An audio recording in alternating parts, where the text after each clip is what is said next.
what's up, y'all? Hoping y'all can see me all right. Shout out to Artisan Grinch. What's going on?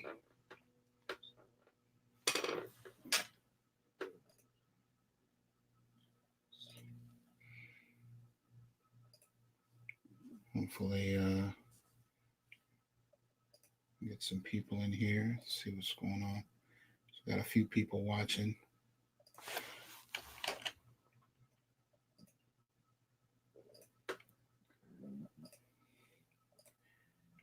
Getting in here for a minute.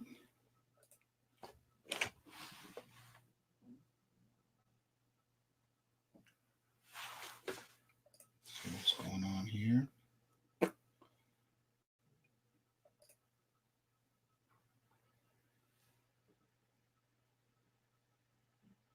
What's good, y'all?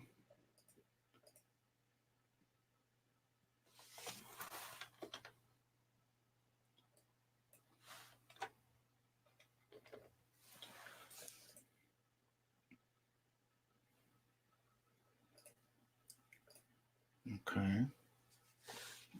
Joe Average Brother, what's happening? Love me, Fro. For Life One Deep One. What's going on? Damn.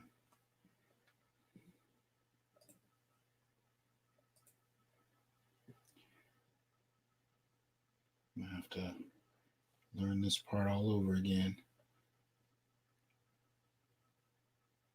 I want to give some people wrenches, but I don't remember how. So, definitely for Artisan and Grinch, I'll have to do that. We are up and running, BGS. What's good?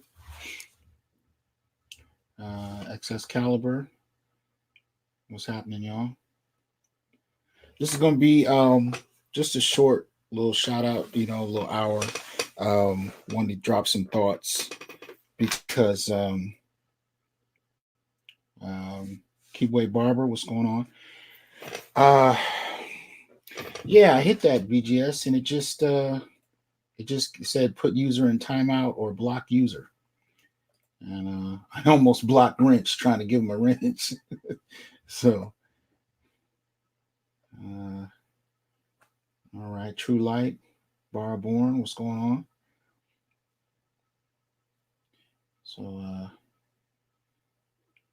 what's up, Kendra? Thank you for coming through. So I just wanted to drop a quick little word. As I had some things going on this week that really got me thinking. We started back at Fresno State this week, so I gotta get up early and teach tomorrow. So I still have to prep my classes and all that good stuff. But I definitely wanted to come back through. So cornbread. Come back through and say a few things real quick on this question of brotherhood, because it's been hitting me, and I've been really pondering on it because of a number of things. So I wanted to get started on a little bit of that. And as you guys know, when I do the Onyx report, the radio show, I start out with some current events, articles usually that I've kind of posted in social media that I think are fairly relevant. This is a little bit along those lines, but they all kind of got me thinking. I don't know if some of you guys, what's up, Ian? Yusef, what's good? Some of the things that got me thinking, I don't know if you guys saw the Abe and Preach video dealing with young Jock, and they rightfully pointed out, how Jock was treated when he was just working, paying bills, and how he was perceived as having fallen off and whatnot, and the disrespect that kind of came with that. So, that was one of the things that kind of hit me. And I'm like, okay, that's interesting. And then there's this Richard Pryor series that apparently I think his ABC did the other day, as a matter of fact. I had not seen this. This is apparently January 17th. It is on YouTube, ABC News. And it really, it's just a vulture piece, to be honest with you. It's a piece where people are still eating off his name. You do. So what's going on? And so I was looking at that. I'm like, okay, all right. I don't know where this is going, but I'm getting hit with these little kind of things here and there. There was the earthquake video on DJ Vlad where I was noticing the whole question of child support, how black men were treated, are perceived by some to be basically government in many respects, to be a form of welfare unto themselves, a sort of lottery. And so I'm kind of watching that. I'm like, okay. I get hit with the article about the high school player, high school basketball player. What state was this in? This was Utah, where who was basically put in handcuffs for merely being at the game, or by the police. So I'm like, okay, what's again, I'm not sure where this is headed, but I'm just getting hit with very particular information that's kind of got me going. The Mississippi brother who got 12 years for having a cell phone. Like, okay. And so as I'm starting to, and media too, I mean, I was watching Power and they're going hard in this last season. But one of the things I noticed most consistently is, how through Ghost, black men are perceived through all these different figures. So anyway, all this stuff is hitting me and it's getting me thinking and it's making me remember things. The brother who got the young brother, high school student that got arrested, reminded me of me. I can think of how many I run out of times thinking about how many police officers threw me over the hood of their cars growing up, just for walking to school. I used to have one cop who would literally follow me at least 2 or 3 times a week, follow me to school, and he would cruise as I walked. He would just cruise the car next to me. And then eventually he'd stop, get out, throw me over the hood, pat me down, all of that. Wouldn't say anything, So I thought about that. And that culminated once into a point where right across the street from my high school, 5 cop cars came out of nowhere, screeched to a halt, pulled guns on me, drew me down, threw me on the ground.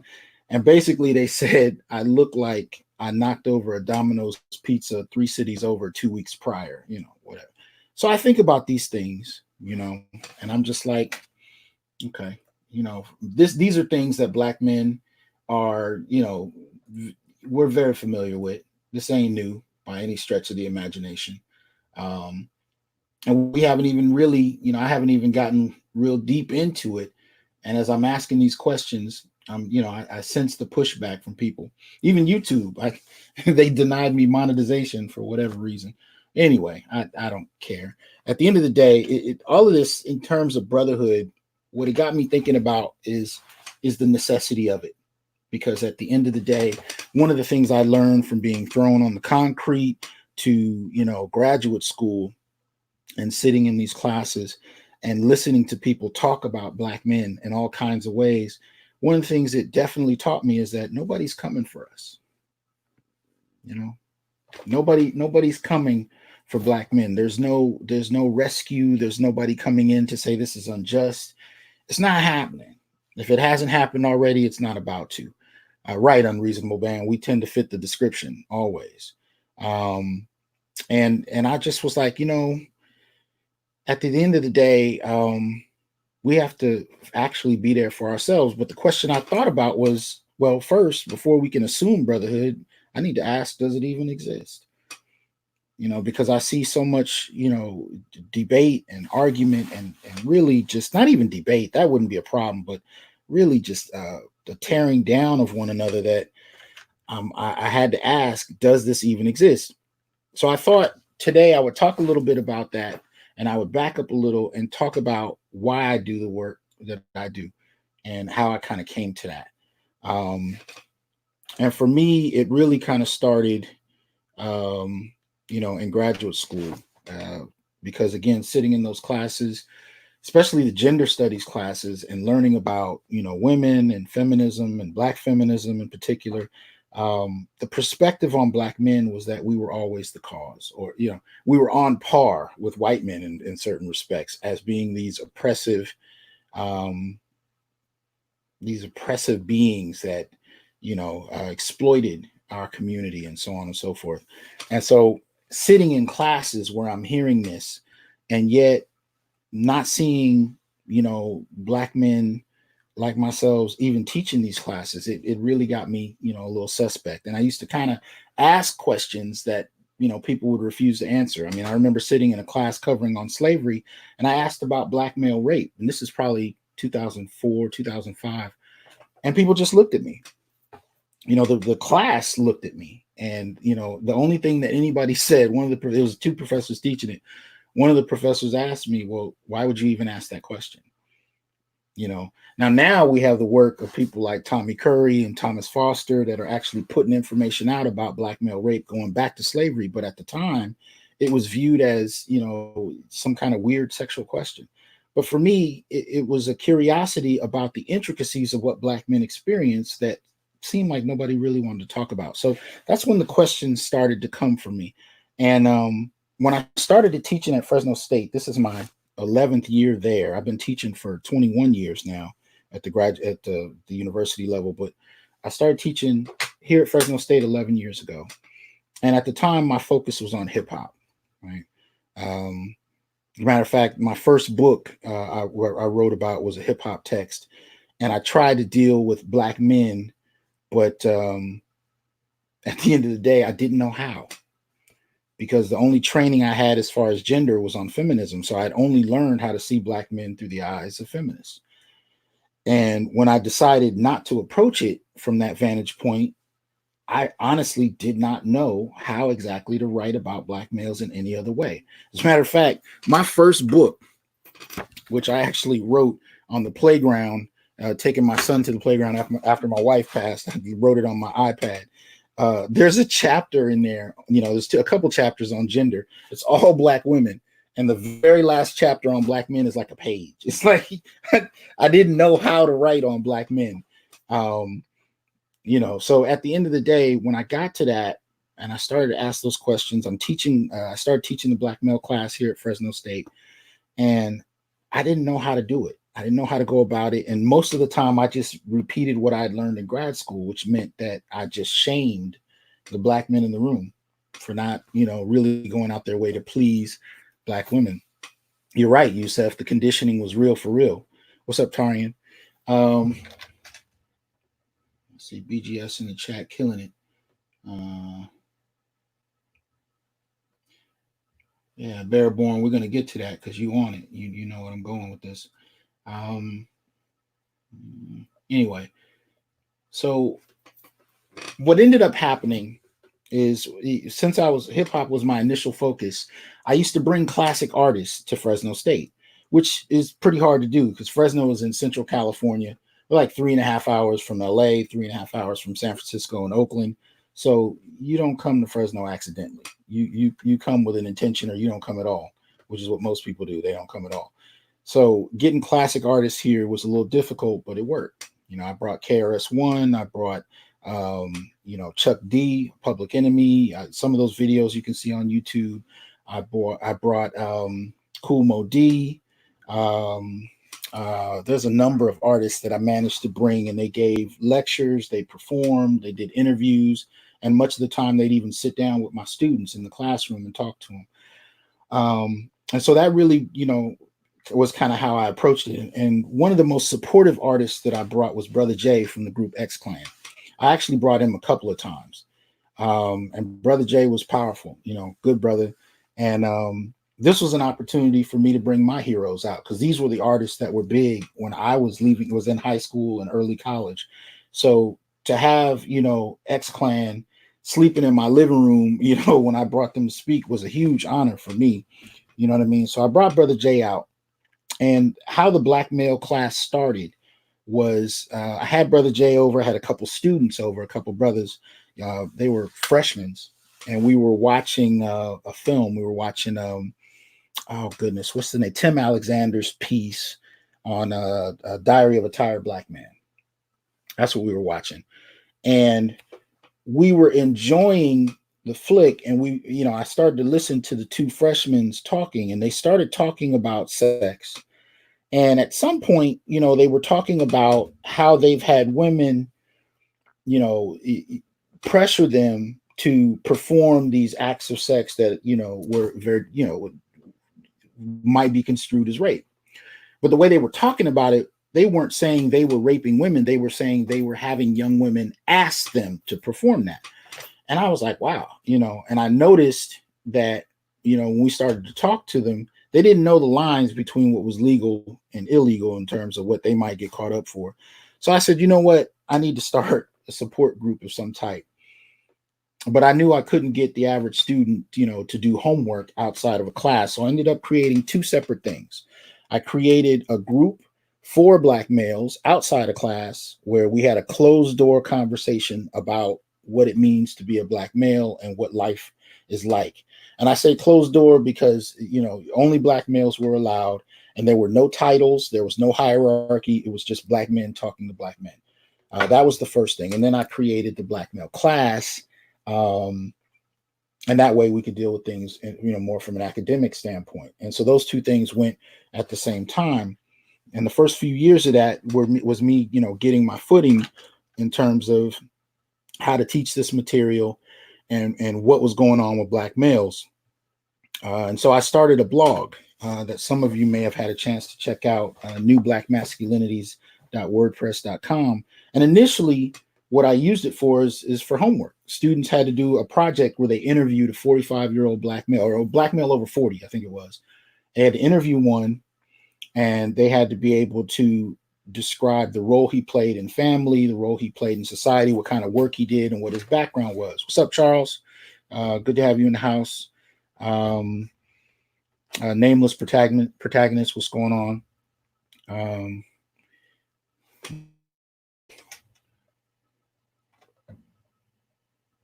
Okay. Yusuf, can polar bear swing on vines? It's real talk. That's exactly Brother Jay, for real. But anyway, so that used to be that's the reason I started the blog, was actually for students to post publicly about Black men that they'd researched. And I did that for a couple of years. And then from there, Heavy D died. And for some reason that hit me. I always liked Heavy D, but I couldn't necessarily tell you why that hit me the way it did. I think the most I could say was I think Heavy always struck me as a fairly progressive, good-hearted brother. And for him to die as young as he did, it moved me. It moved me to actually, see, to have known that he died and to appreciate the role he played in hip hop. I mean, I liked his music, but that really wasn't it. It was more who he kind of represented himself to be. And so that's when I actually started writing about Black men and doing movie reviews and so on and so forth. It took the death of Heavy D to kind of get me going in that direction. And one of the things that I wanted to say in some kind of way to Black men is that I didn't know how to do it. And I was concerned about being direct. But I wanted to say, man, we're not these walking criminals that people think we are. We're not walking sperm banks. We're not success objects. We're not walking phalluses. We're not walking ATM machines, unpaid bodyguards, interchangeable stepfathers only to be used and pulled off the shelf at other people's whim. We're not all of these things, right? I wanted to actually find a way to communicate that and do it in a manner that could be backed up academically. That's around the time I met Dr. Tommy Curry, and he had been doing his work already on Black men. So what ended up happening is you have these individual brothers in the academy who are interested in doing work on Black men, but are very concerned, and in some instances straight out afraid to say something that might be critical of Black women, might be critical of feminism. They're worried about what may happen.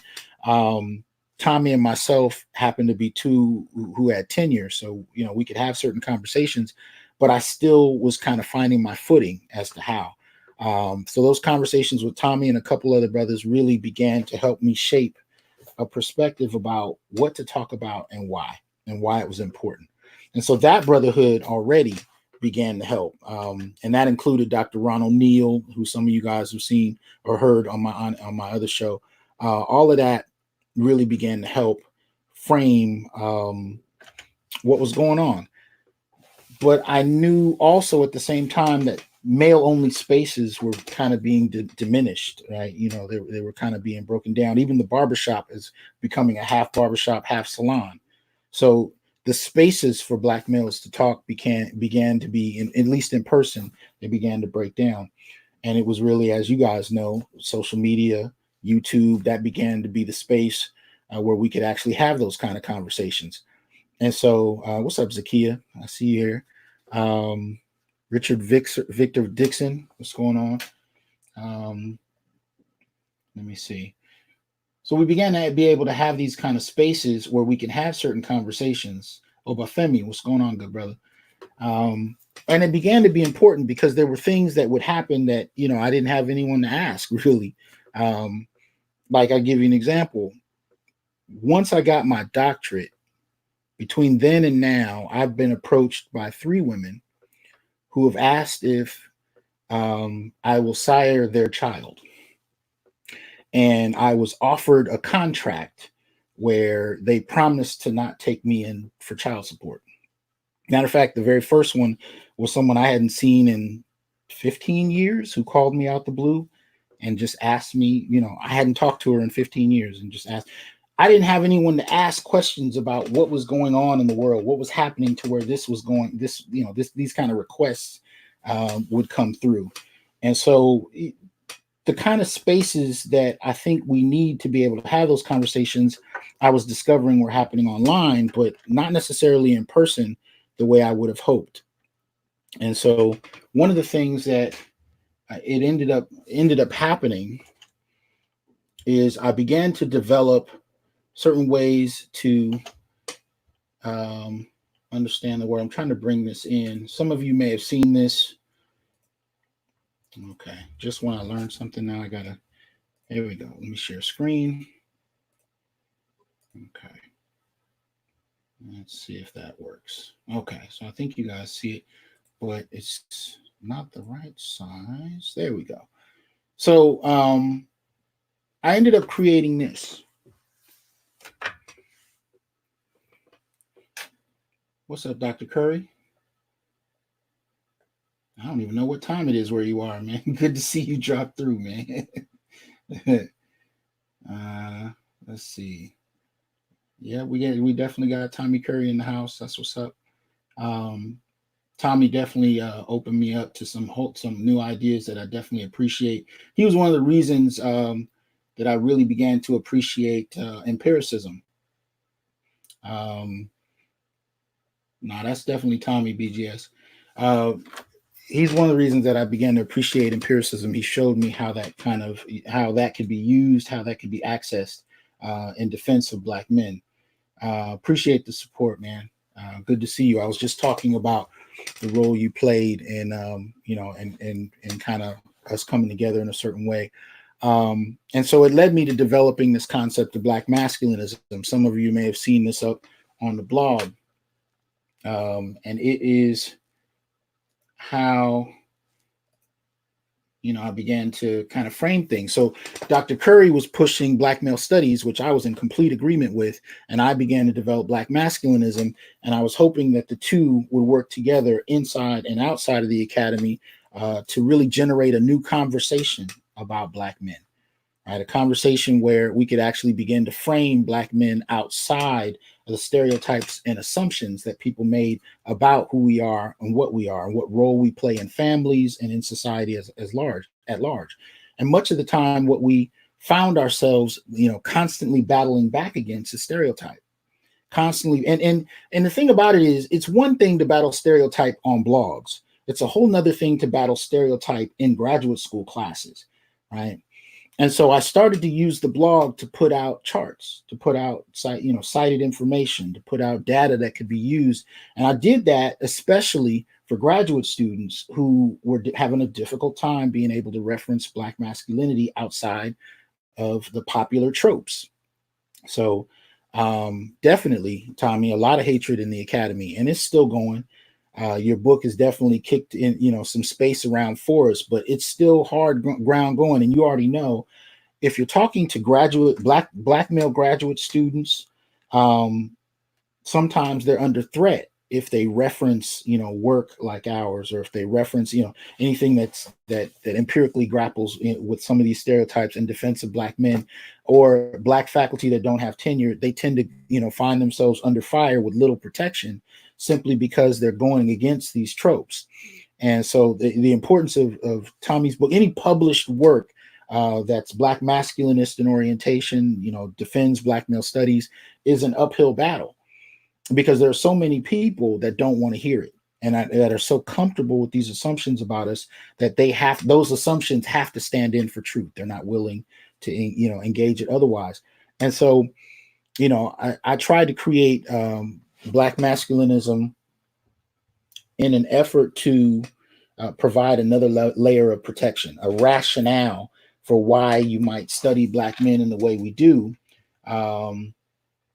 in order to provide an ideological kind of umbrella, and that's under phallicism, that's under the man not. And thanks BGS for putting that in the comment section so people can check it out. If you don't have the man not, definitely pick it up. Also pick up Thomas Foster's newest book, Rethinking Rufus, dealing with Black men during slavery. Check those out, because this is a beginning and developing field. And for those of you that are not aware, it's a field that's only formal representation is through Tommy Curry in Edinburgh. Right. So what it actually takes to talk about Black men credibly is you have to leave the country in order to establish the framework to do that. So anyway, that being said, this was kind of the ground for how this discussion on my part kind of came about. I kind of came to it slowly, and I came through it through feminism. Right. And seeing the contradictions of Black feminism and the difficulty with assessing men in any kind of realistic way outside of tropes. You know what I mean? So I think I've said this before. One example would be in a graduate course I had, they brought in a Black woman who had been raped. And she came into class and she talked about being raped, and she talked about how bad it was. And then the class kind of shamed the Black men in the room. And that was the conversation about rape in the Black community. No statistics, no data, no referencing to tables or any credible information, no questions whatsoever about whether Black men experienced rape at all, or whether it was even possible for Black men to be raped other than outside of prison, because that would be the common go-to, right? And that was how a lot of this was thought about and talked about. For the most part, it was dismissed. It was considered a joke. It was laughed at. And that was kind of it. And so I think at that point, what I was interested in doing was seeing how we could have a different kind of conversation and what that can mean. And so that began to, kind of push my work in different ways. And I'm still growing and developing. It's just a matter of getting some of the stuff I've written actually publicized. But, I came to the question of brotherhood after looking and feeling these different experiences and trying to make sense of them. And what they meant. And when I thought about this brotherhood that's been on my mind and the necessity of it, especially in the last year where I've seen, brothers just continue to be under assault. What Tommy said, yeah, and this is despite Black men experiencing higher rates of contact sexual violence than most women. Exactly. That was not something that I had ever imagined in graduate school. I never imagined that at all at being a possibility. And why would you? Because if these people you respect who are trained, scholars could ignore that entirely, especially if, and this is something you even see with people like Mark Anthony Neal. You read his book, New Black Man, the relationship between many Black men and these feminist professors was almost very right. So you can't imagine that these matronly mothered, scholars who have decades in the field and research and they're Black feminists, you can't imagine that they would sidestep some of the information pertinent to you. You know what I mean? I met a brother at a conference once who was giving a presentation. He was a gay brother giving a presentation on the rates and this was at a male conference. This is the conference that you and my other boys stood me up on and left me at, Tommy. It was American Masculinity Conference, and it was a gay brother who was doing his master's degree, and he was giving a presentation on HIV rates for Black women. And I had to pull him aside, and I, asked him if he knew anything about the HIV rates for Black gay men. He said no. He said he'd been working on his degree in Black gender studies since undergrad, and nobody had ever kind of talked to him about that. So I showed him a couple of charts, and he started crying. And the reason he started crying, for those who don't know, is the primary chart I showed him was that it was projecting that basically 1 out of 2 Black males would contract HIV, and nobody had ever told him that. And that was one of the most, for me, it was a jarring moment, because I'm watching this man in tears about something that should have been common information, but nobody had bothered to ever tell him. And this was going on, I think, for Black men in general, not just, him, of course. So anyway, these are the kind of conversations that I think forced me to kind of ask some different questions and move more and more in a different direction. Now, as far as brotherhood is concerned, I think we have it in silos. We have it in small sections. And I can give you some brief experiences from my own life. I generally don't, get personal a whole lot. I like to keep this, professional, keep it empirical. But I do think it's important, in instances, to kind of share some things. I've definitely experienced true brotherhood on a number of different occasions in my life. With some very close friends. One example would be my boy Mark. Mark he and I went to undergrad together. We're still friends to this day. My sister called him and told him when my wife passed. Mark was coming home from the liquor store, and he was walking up the stairs to go into his house when my sister told him. He turned around, got in his car. He's in Long Beach, so he drove 3.5 hours out to Fresno. No clothes, no planning. He just, he had what he had in his hand from the liquor store, jumped in the car, drove straight out here and stayed with me for 2 weeks, just helping me get everything in order. He didn't leave until my wife was we had the ceremony and everything. It's situations like that. When I bought this house, as a matter of fact, it was a brother who I went to, who didn't even live in Fresno, that facilitated the entire arrangement. And as a matter of fact, as a gift, he and a colleague of his put the down payment on the house for me, as a gift, right? Tommy himself, the conversations we've had, countless conversations on Black men and the information that he shared. BGS, who I've interrupted on many a day just to call and say, man, help me work this idea through. These are the kind of things that I notice about brotherhood, but I notice again that it's very siloed. And the question I asked is, can we expand and talk about brotherhood beyond just the scope of a one-on-one dynamic? Is there a way to have a conversation about brotherhood that extends beyond that? Because part of what we experience is that we're raised in a way, as many men in the West are, to compete. And to compete and dominate in competition is where we find our sense of value. And we're appreciated in terms of that value on those terms. But there's a point where competition has to take a second or a backseat to a collective of some sort. And I'm asking the question, can we begin to have that conversation? Does that level of brotherhood exist? Right? I do believe brotherhood exists, but the question is, can we move beyond the siloed brotherhood? I mean, do we have to, again, the men I'm giving you examples, I've had relationships with them for years.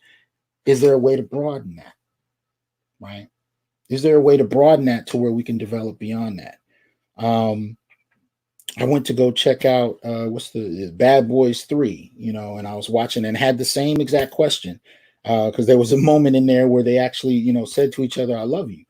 Now, I have no problem saying that to my brothers, but in 2020, I'm still seeing brothers that can't say I love you to their boys who've been there for years.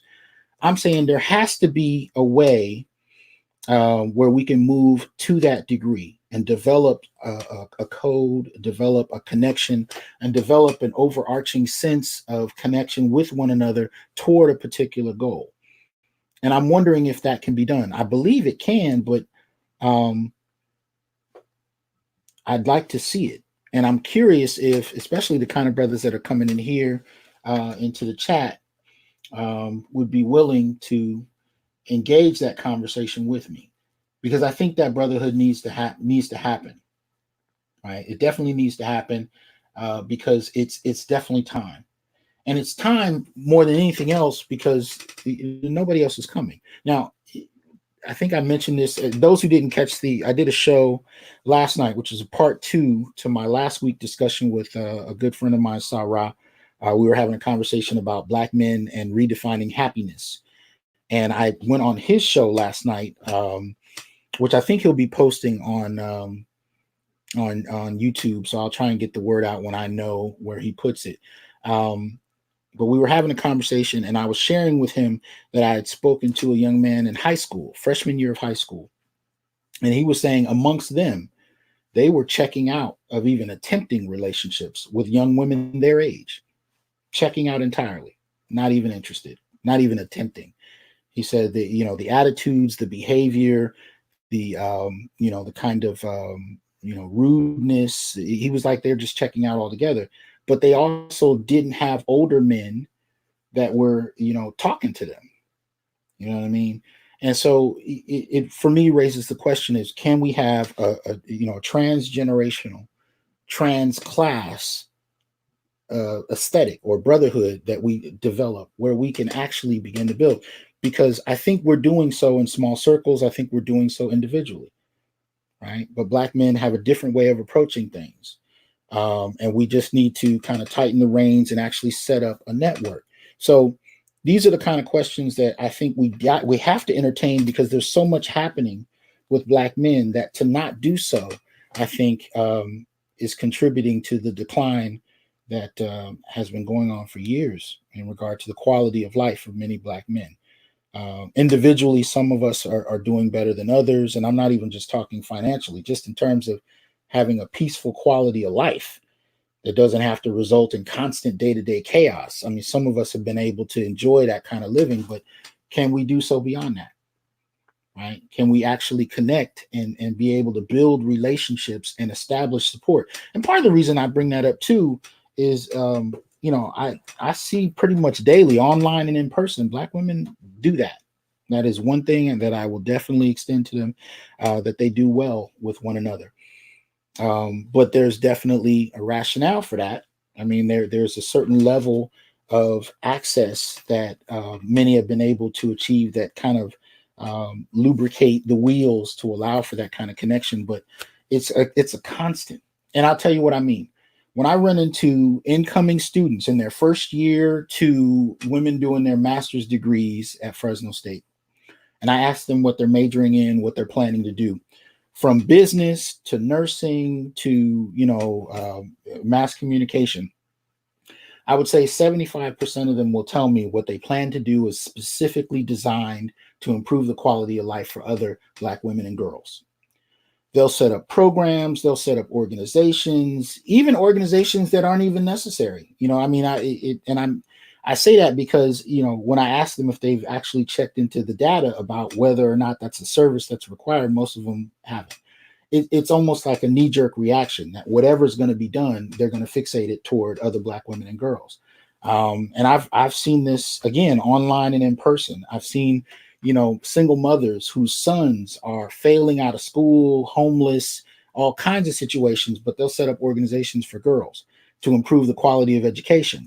But when I run across the statistics to them and say, look, you do realize that, black girls are actually doing quite well educationally in terms of, being the largest represented demographic and, enrolled in higher ed, they just kind of look at you.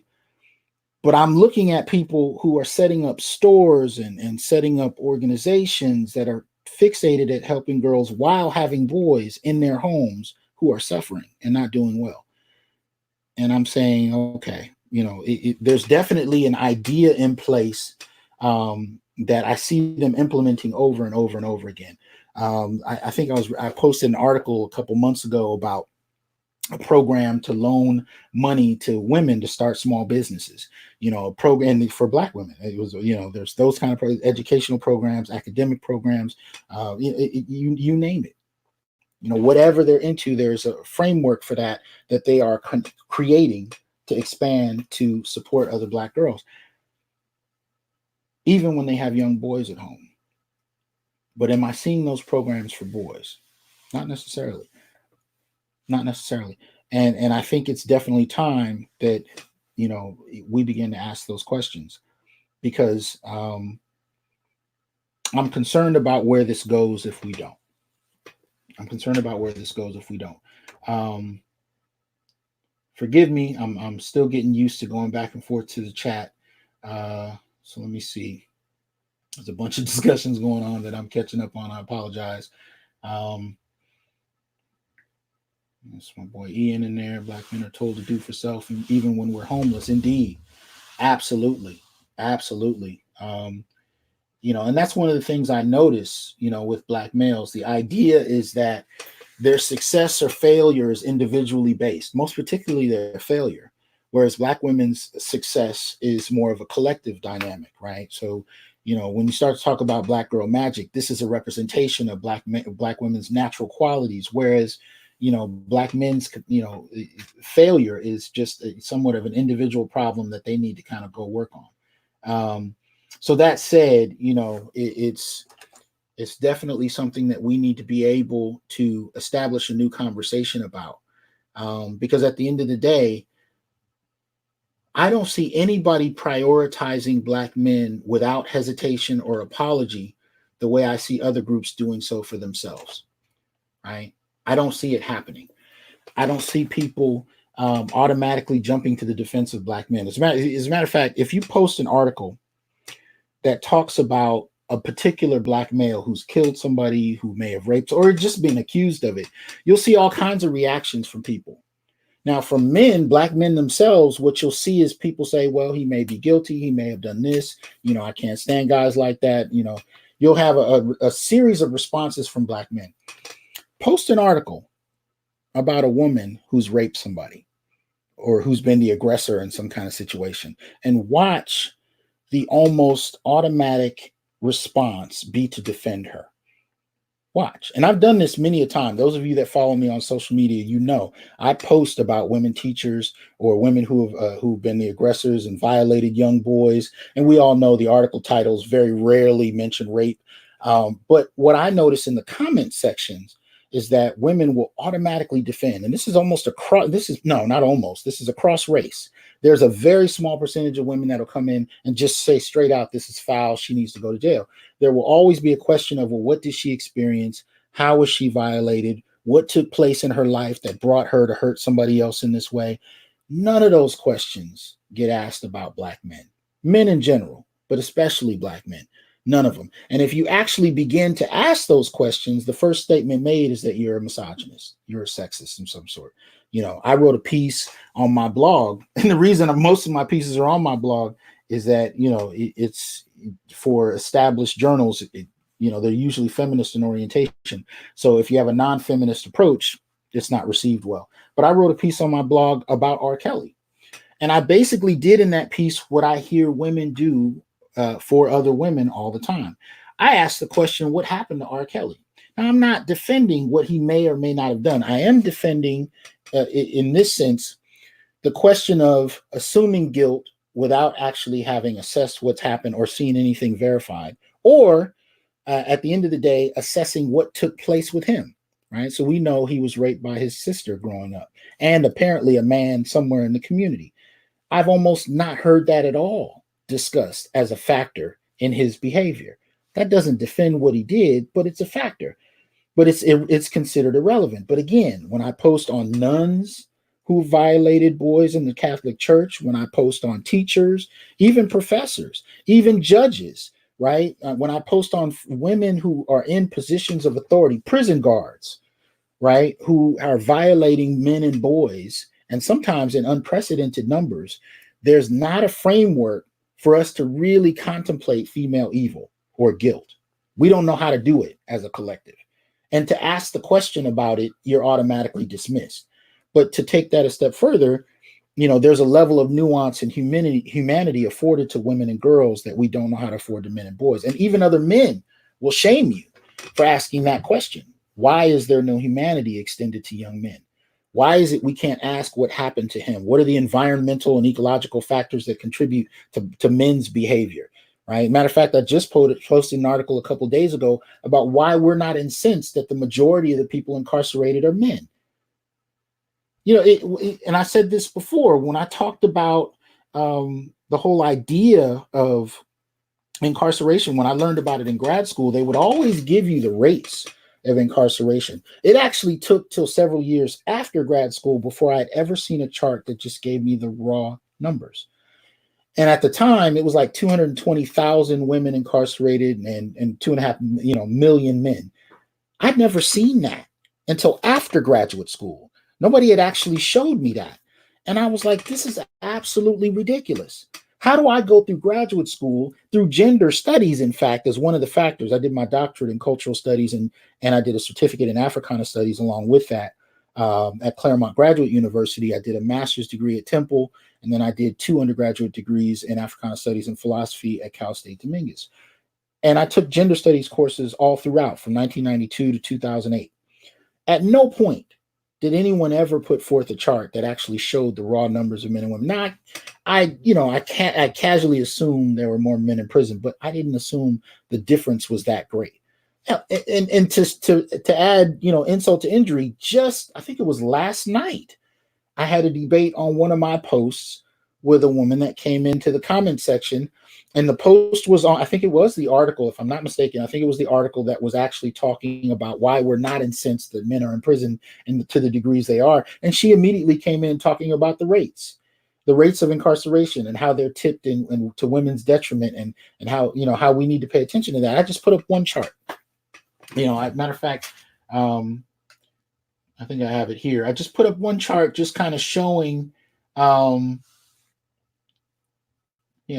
it's the one from the griot. You all have probably seen it. Let's see. Oh, okay, here we go. No, that's weird. It's still not letting me show it. All right, so let me try it another way here.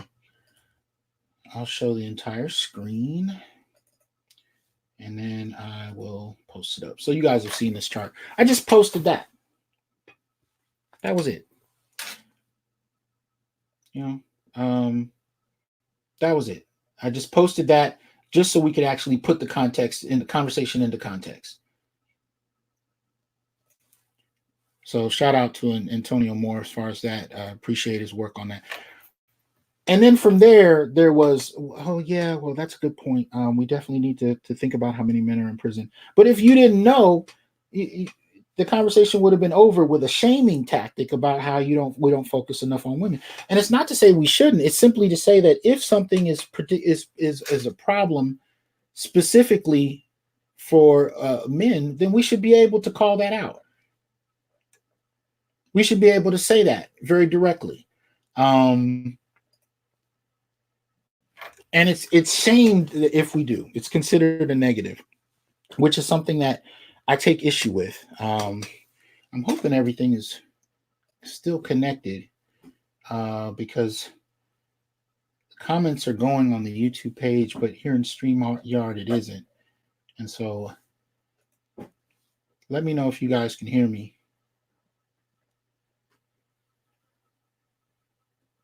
Can you guys, someone type 1 in the chat if I'm still connected.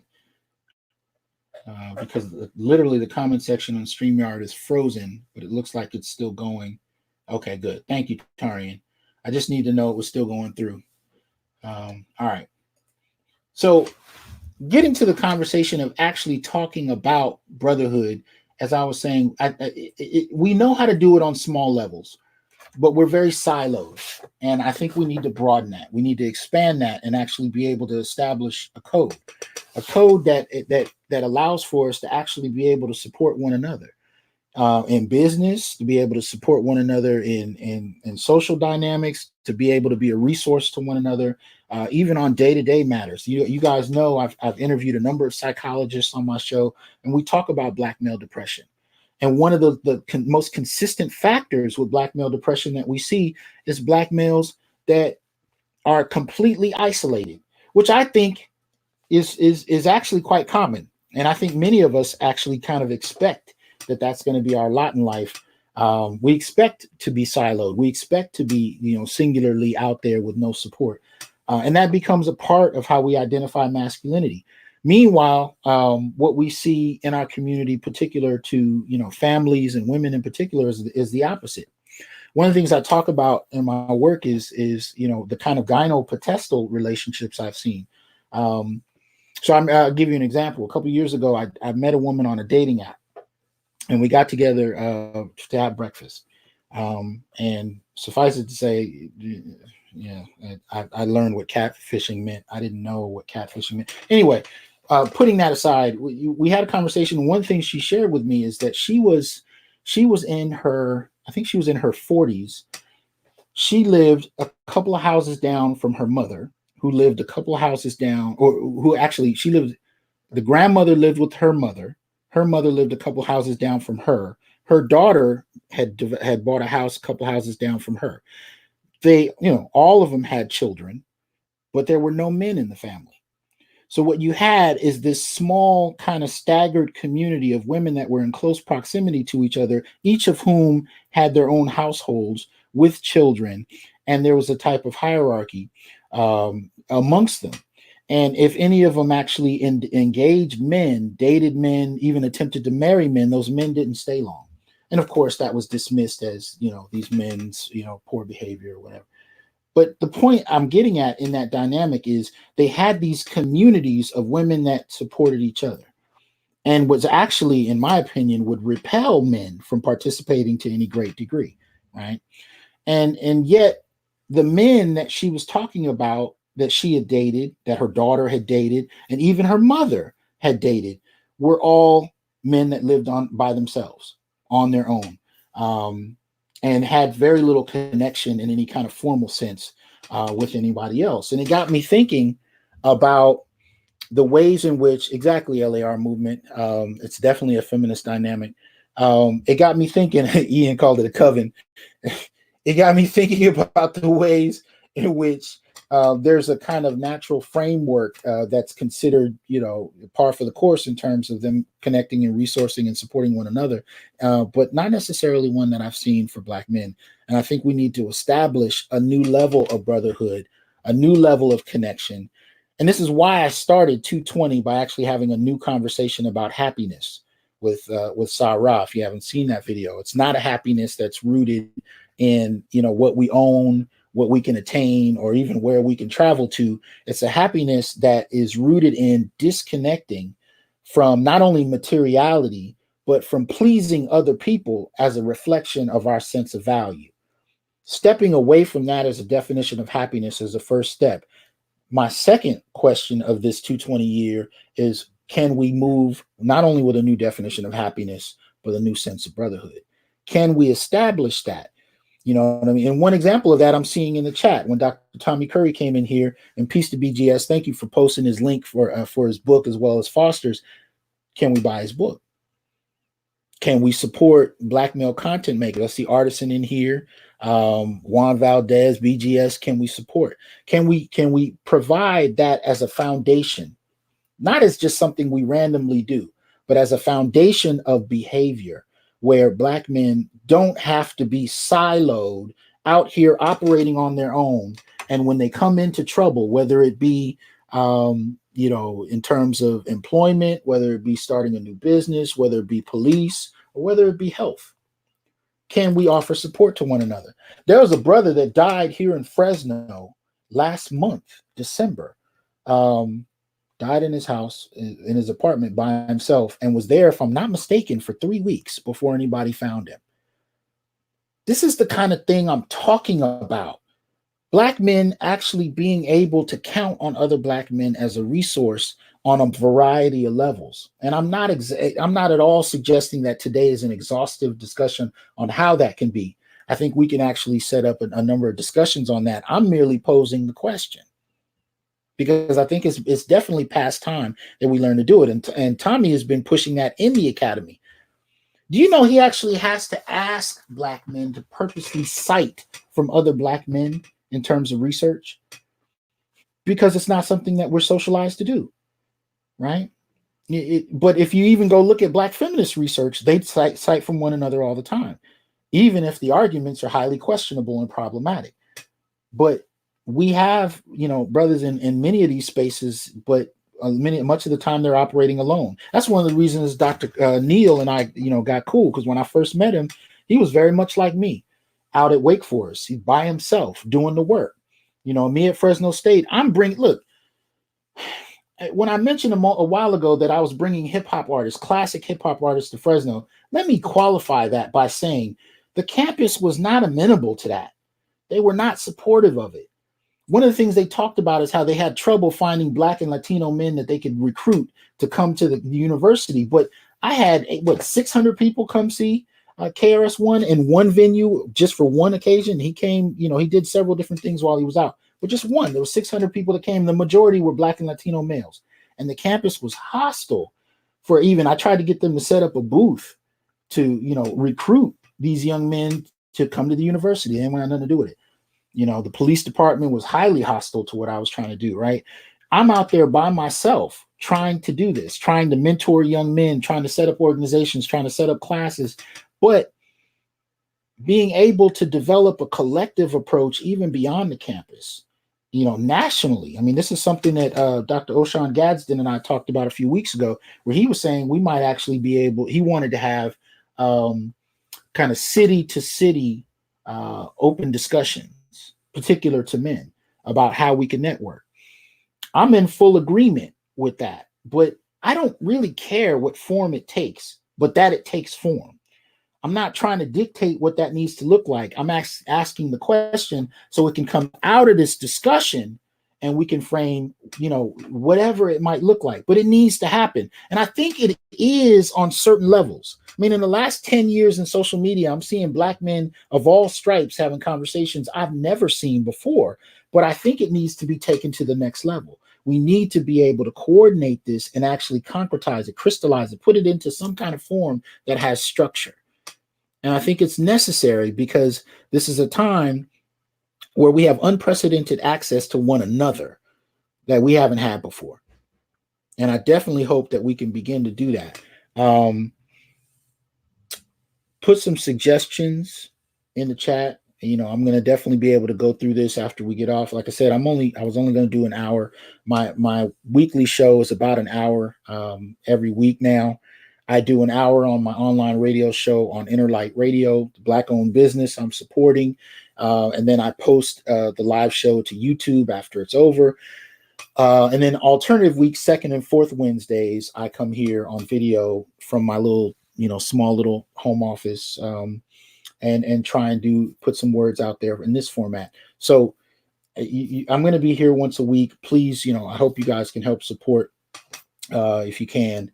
Because I don't know, why YouTube is refusing to monetize me. I'm not losing any sleep over it, because at the end of the day, I'm really here to just really provide brothers with some information that I hope arms you against what we experience, sometimes in our own communities, sometimes at large. I'm hoping to provide some type of information on every show, whether it be some kind of data, some kind of idea, some kind of concept, or a guest who has some ideas that I think are relevant. Or a discussion in general, but I'm only here because I want to provide some kind of resource to my brothers. Because I can say, I love Black men. I love us. I love us from newborn to elders. I have nothing but a great deep well of respect for brothers. Once I came of age to understand what exactly we're up against and what we do despite that, my love for Black men is cold at this point. So for me, I just want to see things, go to the next level, because I'm really starting to understand that nobody else is coming. And I really hope we can push to actually connect with one another and move past the bickering, the constant, the tearing down of one another. I mean, there's a certain level of competition that's just, goes along with testosterone. It is what it is. We make each other stronger. But I think at the same time, that can become highly problematic if we don't know how to do that in any other kind of way. And we need to, because it's time. So it's the Love Lounge. Appreciate that on the shirt. I don't know, y'all. I have a whole collection of Negro League baseball, that I try and support brothers. Just because, again, you know, I know what those brothers were up against, and they never got their due. So again, another way of trying to support Black men, however that comes out. So anyway, not going to hold you guys long. BGS, there's a number of y'all in the chat. I really appreciate the support, especially to, you know, that come over from the manosphere and have been supportive of me for the last few years. You guys are probably one of the main motivations for me even coming up on here. Ian, Grinch, LAR, all y'all brothers. I really can't tell you enough how much I appreciate this. I just want to see the conversations that I've seen you guys having for the last few years expand to the next level. And then the work that people like Tommy Curry, Ronald Neal, O'Shawn Gadsden, brothers like that are doing in the academy. I want to see that connect with what I'm seeing brothers doing online, because it's time. It's time that we connected. It's time we shore up these resources with one another. And it's time that we are fucking unapologetic about supporting the upliftment of Black men, because it's necessary. All right. So y'all have a good night. Thank you for engaging me. I'm going to leave this up, obviously, so please continue to put comments, ideas in the comment section if you know about what we can do, how we can frame it, what your ideas, and I'd appreciate it. Definitely shout me out. You can friend me on Facebook, on Twitter. Just look up Dr. T. Hassan Johnson. Please make sure you subscribe here as well on YouTube. However long they have me out, I don't really know what to expect with that. But nothing but respect to you, brothers. Thank you for entertaining me and engaging me in this conversation. And we'll probably see in the next week what kind of discussion we can have. Probably a live stream of some sort. So I'll let you guys know based on what you say in the chat and what we come to develop. All right. So y'all have a good night. Peace.